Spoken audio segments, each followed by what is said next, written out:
Viserys Targaryen here, and I just wanted you to know, Christmas is coming. All right, hello YouTube. Welcome back to the Grease Comedy YouTube channel. Today's video, we're going to be talking about, by far, one of my favorite theories. It's definitely up there in like the top 3. But we're going to be talking about R plus L equals J. And yeah, it's the most common theory, the popular theory when it comes to Jon's parentage. So I thought I would save it for Christmas or the last video of the event. I hope you guys have all enjoyed it. It's been very chaotic and stuff getting everything up.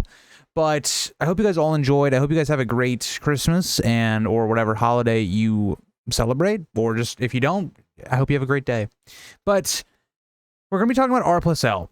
I mentioned this in my Ned and Ashara video yesterday. I don't want this to be like a, you know, defending against all the other theories and all that. I'm just going to talk about this theory as a whole and the arguments for it. If you guys want to see more of like my bigger analysis of that, I did a video a couple months ago that broke down kind of the counter arguments and the arguments for especially N plus A and R plus L. So this video really is going to focus on R plus L and kind of going through some of the points and a lot of the things that I argue and other people argue for R plus L.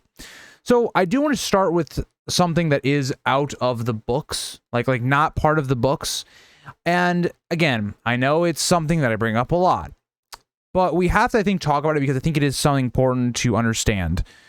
Again, we look at Game of Thrones and George asking D&D who Jon's parents were. That was literally the whole thing for allowing them to do the show. And it was said, even, again, the quote I used in the original video that I made of this, the quote that I used was from George directly after season 8 ended, right? Game of Thrones was over. He didn't seem very happy with a lot of the things, but he still gave them credit. He still seemed, you know, on board. And he said that they answered correctly. Now, again, in the show, it was R plus L. Does that 100% guarantee that it is in the books? Maybe not. It's open up to interpretation. The main argument people that do not like this theory will say is that, again, that it is that D&D could have answered like Ned and Ashara and they were correct and then they changed it. So then it was R plus L instead because maybe that was more popular and they just thought it would be better. So again, I personally take that as evidence for R plus L. Other people don't. I personally think, given the fact that they answered correctly and then George confirms they answered it correctly, given the way the show ended, it kind of holds a lot of water to me, so I thought I should mention it in this video. But let's get into more of the book stuff and like really digging deep in here. So there's a couple things that I want to get to, but the first one I really want to look at is the idea of these blue winter roses that are associated with Lyanna. Again, they're all over the place. Ned is constantly thinking about these roses, these flowers. We see that, again, Robert says she always liked flowers. But it has even a deeper meaning, because Lyanna was given a crown by Rhaegar that had a blue and white flowers at the tourney of Harrenhal, the thing that really set off all those things that went in motion. But we even think of Theon, who had never even seen Lyanna. He dreams of her wearing a crown of blue-white roses while her gown is stained with gore. Again, implying that she died quite bloody. And you also would imply that that probably means childbirth. Again, I know that's something other ways you could go with this theory is that Lyanna gave birth to some other kid. But again, we're going to stick to the Rhaegar and Lyanna in this video. We also look at some of the things that Ned thinks about, and what he sees is, again, in his fever dream about the combat at the Tower of Joy, Eddard dreams of a storm of rose petals blowing across a blood-streaked sky as blue as the eyes of death, while hearing Lyanna call out to him. Again, just showing that these rose petals are associated with Lyanna, but not only that, with her death and what is going to come of that. And even as she is dying, Ned notes the rose petals spill from Lyanna's palm, dead and black. Again, showing that those petals now, they've gone from this blue color to black. And that's important to understand when we look at Dany's prophecy or the House of the Undying stuff. When we look at why I think this is important, because the rose petals having this color again, shows that Lyanna is alive. It's a symbol of life. And the black is her death, obviously. So when we get to the House of the Undying, when Daenerys sees a vision of a blue flower growing in a wall of ice, it's symbolizing life, like what is living. And when you have all this that is associated with Lyanna, it's Lyanna's blood. Her child is growing up. He's, becoming a man. And it's that idea of that flower growing. So I think that's an interesting point of it. But even when we go even further, Eddard Stark, when he is a captive in the kind of the close of the end of the first book, dreams of Lyanna's statue in the crypts of Winterfell, where she is wearing a garland of pale blue roses while weeping blood. Again, interesting the way the color is noted here, because it's a pale blue. Again, the blue is starting to fade as she's getting closer to death, and she is on her deathbed. And all of this is interesting to imply, because if you're going to say Lyanna didn't have a child, what did she die from, right? Are we going to suggest that a Kingsguard killed her? She killed herself. She was dying of some sort of disease. It seems like the most likely option, given all of the factors we know, is that she died in some sort of childbirth. And so that's important to understand, because when we start seeing other things in the story, like when we see other things like Bran having a vision of his father when he was much younger than he had ever known him, praying in front of the weirwood tree in Winterfell's Godwood, saying, "Let them grow up close as brothers, with only love between them, and let my lady wife find it in her heart to forgive." Again, this is directly after Robert's Rebellion, it would appear. And what I find interesting is, given that Ned understands what he is going to be telling, what he's saying, that again, that Jon is his bastard, he is condemning Jon to a life of discrimination. He knows how Catelyn's going to treat her. He's hoping that the two can become close as brothers. And what I find interesting is here is, like, why would Ned kind of phrase it that way if Jon was Ned's son? Like, growing up as brothers, well, they'd already basically be brothers. It'd be half-brother, but if this is more like a cousin, it's much different, right? And you kind of have those different relationships where it's like, for instance, right, I have some friends, and, one of their cousins has now been a big part of my friend group. He is, like, considered, I would say for them, I'm, speaking for them, but that they are basically brothers, even though it's a cousin. So that's kind of what I think is being implied here that Ned wants, right? Because Ned understands how difficult Jon's life's going to be. And I even want to look at something as simple as when we look at Ned and the way he talks with Arya, and he talks about lying, and Ned tells Arya that sometimes lies can be honorable. And that's interesting because lies sometimes can save lives. Sometimes lying, has to be done for some reason or another. And given in this situation, an innocent child. Again, think about all the things kind of going on in the world at this point, especially looking at Ned, especially looking around Jon's birth. You have innocent Targaryen children being killed because of their name, and also because of Robert's hatred against the Targaryens. Again, this being Aegon, presumably, and then also Rhaenys. So they both end up dying. We see Elia, who is an innocent person in all of this. She ends up dying. We see even in the main story, we're given a reminder of this as Robert orders the killing of, once again, Dany, who is innocent, and her innocent child as well that's in her womb. So that's all kind of set there to remind us why Ned would need to lie, and why he says this line to Arya, as even on the end of the story, Ned's final words in his confession of guilt are a lie to protect Sansa. So we're already given this idea that Ned is willing to lie for the people he cares about, to spare them, to help them. And again, while a lie can be honorable, cheating on his wife isn't. So again, Ned doesn't seem like he did that, right? Ned is someone that seems like he took this lie because he knew it was the only route that would save Lyanna's child. And when we even look at her deathbed, Lyanna constantly is saying, "Promise me, Ned." Ned thinks about this quite a lot. And he thinks about what that promise cost him. It cost him honor. It cost him a bit of his self-image.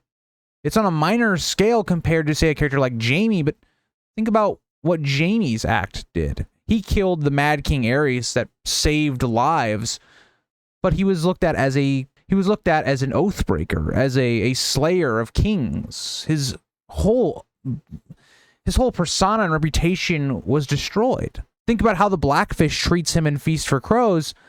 It's a very accurate representation of that. And Ned, kind of on a minor scale, has that exact thing.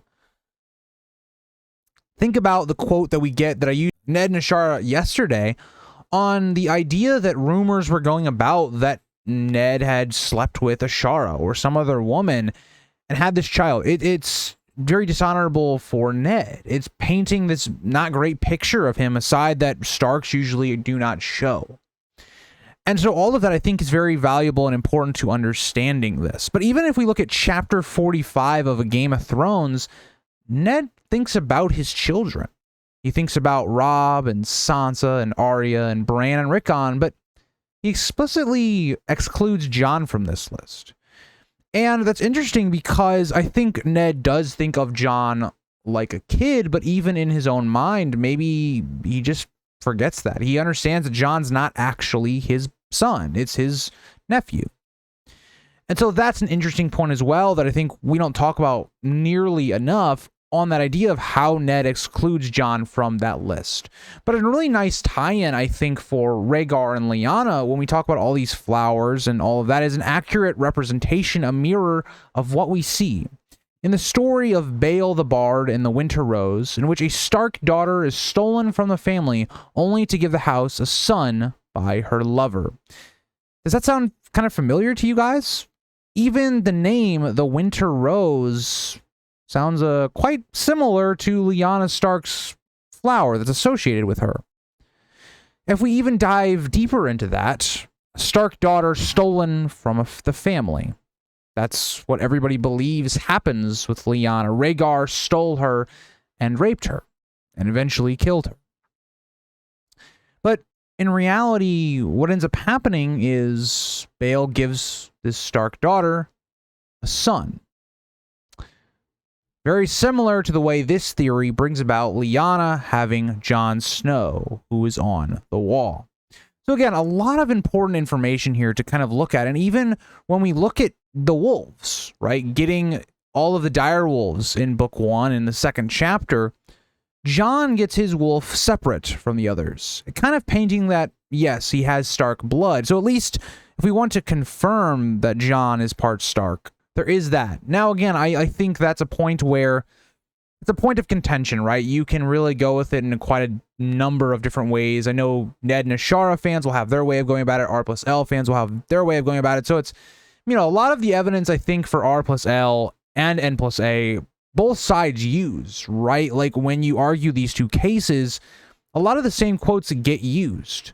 So when you even think about something as the quote about Cersei talking about Jon's parentage, Lyanna gets brought up by Cersei at this point of the chapter about how on their wedding day, their wedding night, Robert had whispered Lyanna in Cersei's ear. And this all gets such a really big reaction out of Ned where he almost wants to weep. But see, on the same side of that, if you're Ned and Ashara, like I did in the last video, you're going to use that for another quote, so, or for another side of it. And all of that's very important to understand, is that if we even think about all the silencing of who Jon's mother is, why is that being done? Why is that important to the story? Because Ned doesn't want that to be revealed. He doesn't want more talking about that to happen, because if that's revealed, a huge problem. I made a whole video on this channel about if Jon had basically been revealed as a Targaryen, how that could have easily prompted Robert into war with the North. So that's all really important to understand, because Jon just simply being alive is important. Think about the Targaryen family. They're scattered, right? You have Viserys and Dany and Essos, Aemon, who's on the wall, and he's taken a vow, and he's not going to break that. So Jon, in a lot of ways, would be coming to a situation where he would be someone that the people could rally behind, right? The Dornish would want to use him to take the throne. And so there's that idea there that there's an importance. There's a reason as to why you would keep this a secret. Because Jon, in many ways, could be used as a pawn. And that's something Ned wants to avoid as well. And it's a really interesting idea as to why Ned would actually allow Jon to go to the Wall. Because going to the Wall avoids all the complications of Jon's parentage. Because then at that point, it's like, well, Aemon's already at the Wall as well. They're not going to kill him at the Wall for being a Targaryen. So kind of a lot of that adds up. But even when you look at the Night of the Laughing Tree story, and you think about all the evidence when it comes to who the Knight of the Laughing Tree is, and I've made videos. I'm not going to put it as much in this video, but again, I've concluded that it seems like it was Lyanna who was introduced by Benjen, because it seems like Benjen would have gotten the armor for her, and Rhaegar would have found that out, right? He's the crown prince. He goes to the armor, he figures out who bought the armor, and then boom, boom, boom. And so when we have this idea where it's like Benjen ends up on the Wall, in a time in which the Starks have very few Starks left. Think about it. At the end of Robert's Rebellion, you have Ned, Robb, Catelyn, Benjen. Now you also have Jon Snow, who's a bastard, so there's that as well. But think about how few Starks there are. Like, if Ned was to, say, unexpectedly die from a sickness, Robb is a baby, Jon's a baby, Catelyn is not really a Stark, she's a Tully, she married into the family. Like, it seems as a very weird time for Benjen to go into the Wall. And it really seems like this idea that Benjen knew everything that happened and feels this incredible guilt and responsibility for what happened and chooses to go to the Wall as his punishment. Ned could have even prompted that, figuring everything out that Benjen knew and helped this all along and didn't say anything. So there's a lot of intrigue with this theory because it has so many implications going forward in the story. Not only is Jon having a very legit claim to the North, but also the throne. And how is that going to mingle with characters like young Griff, who would be, in this case, his half-brother, or Dany, who would be his aunt? All of this is quite fascinating. Like, how do the three, if these are three dragons, if these are the three Targaryens left, what does that do for the story? I think there's a lot of implications that are really fascinating off this theory. Again, I know a lot of people like to say that this theory it's too obvious, right? It's too cliche. And I think my argument to that is, of the theories that are the main ones, right? So the main three theories are Wylla, Ashara, and Lyanna. And all those theories. Those are the main ones. Rhaegar and Lyanna is the only one that's not thrown into our face in the story. All the other ones are listed as possible candidates directly up front.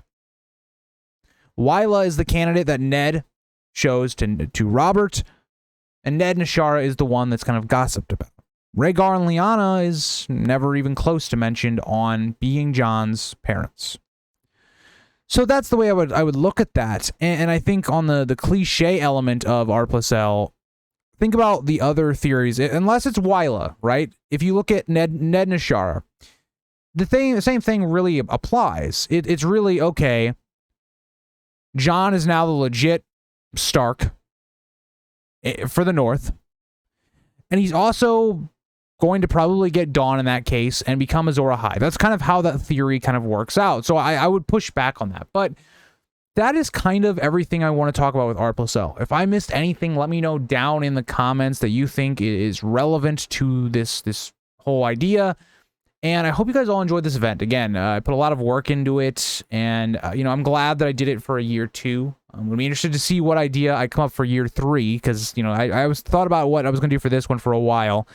And yeah, so I hope you guys all enjoyed. I thank you for all of the kind comments over the last couple weeks, months, and all that. And I will see you guys all in the regular scheduled content. We'll be going back to the reread every Tuesday. We're going to be banging out a lot of Feast for Crows content. I've been having that kind of in the background while I've been doing that and getting this stuff done. I've kind of got that kind of pre-prepared, ready for when we get back. We're going to hit some Dance with the Dragons content, the book, not the actual like Fire and Blood stuff. We're going to be kind of getting into that book as well. Same format for what we did for Feast for Crows. And yeah, so getting back to just some regular content. So I hope you guys all have a great holiday, and I'll see you in the next one. Bye, guys.